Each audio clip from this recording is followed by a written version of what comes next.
देख रहे हैं न्यूज 7 हिंदी। राष्ट्र प्रथम। बुलंदशहर के अनूप शहर कोतवाली परिसर में मुहर्रम पर्व को शांतिपूर्ण और सौहार्दपूर्ण माहौल में संपन्न कराने के लिए पीस कमेटी की बैठक आयोजित की गई। एसडीएम प्रियंका गोयल की अध्यक्षता में हुई बैठक में जुलूस के रूट, सुरक्षा व्यवस्था और बिजली के लटकते तारों को लेकर चर्चा हुई। प्रशासन ने ताजियों की ऊंचाई निर्धारित रखने और सभी से आपसी भाईचारा बनाए रखने की अपील की। बैठक में पुलिस और बिजली विभाग के अधिकारी समेत मुस्लिम समाज के लोग मौजूद रहे।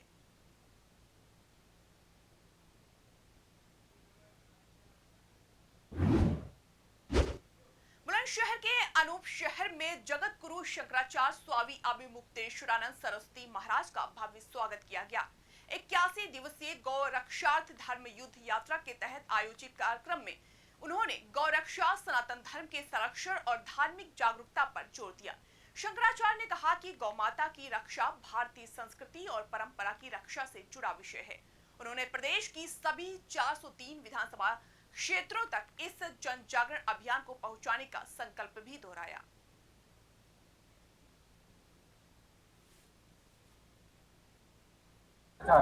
ऐसा है कि भाजपा सरकार ने गौ माता की हत्या को कश्मीर में जायज बना दिया। पहले वहाँ पे गौ हत्या विरोधी कानून था, उसको हटा करके गौ माता की हत्या को वहाँ पे फ्री कर दिया।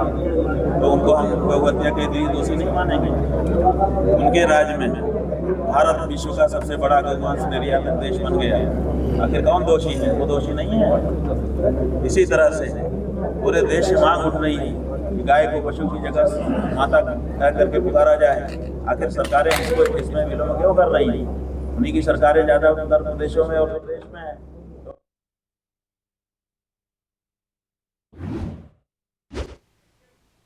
आजमगढ़ में गेहूं खरीद अभियान ने इस वर्ष नया रिकॉर्ड बनाया है। रबी विपणन सत्र 2026-27 में जिले के 80 क्रय केंद्रों के माध्यम से करीब 10,000 किसानों से 36,000 मैट्रिक टन से अधिक गेहूं खरीदा गया है। यह पिछले वर्ष की तुलना में लगभग 3 गुना अधिक है। जिला विपणन अधिकारी अंशुमारी शंकर ने बताया कि पूरी खरीद प्रक्रिया ऑनलाइन और पारदर्शी रही, जबकि 94 करोड़ रुपए के भुगतान में से 93 करोड़ रुपए से अधिक की राशि सीधे किसानों के खाते में भेजी जा चुकी है।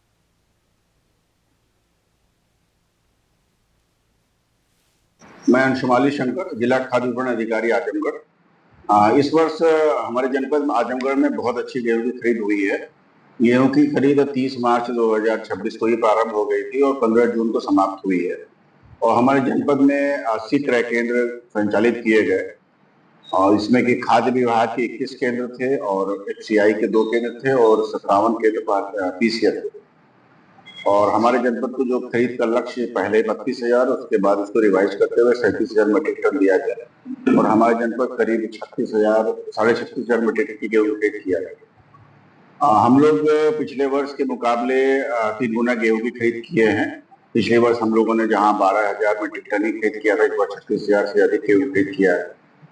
और पिछली बार जो हम लोग जितने किसानों से खरीदा था वो था लगभग 4,000 किसानों। इस बार हम लोग 10,000 किसानों से गेहूं की खरीद जनपद में किए हैं।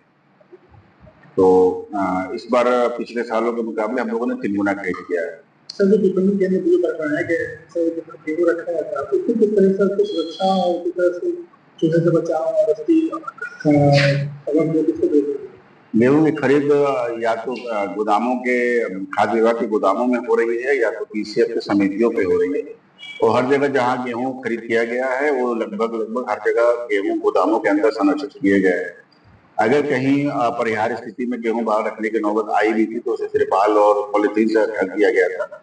और अब हमारे पास कोई भी गेहूं बाहर खुले में नहीं रखा हुआ, सब गोदामों में सुरक्षित किया गया है। गेहूं क्रय केंद्रों से प्रतिदिन हमारे डिपो पे जा रहा है और हमारे कुल खरीद के 67-68% की गेहूं। श्रुति की शादी की तैयारी शुरू हो गई? हाँ, और आज शादी के गहने भी लेने हैं। हाँ, तो बस सीधे कल्याण ज्वेलर्स चले जाइए।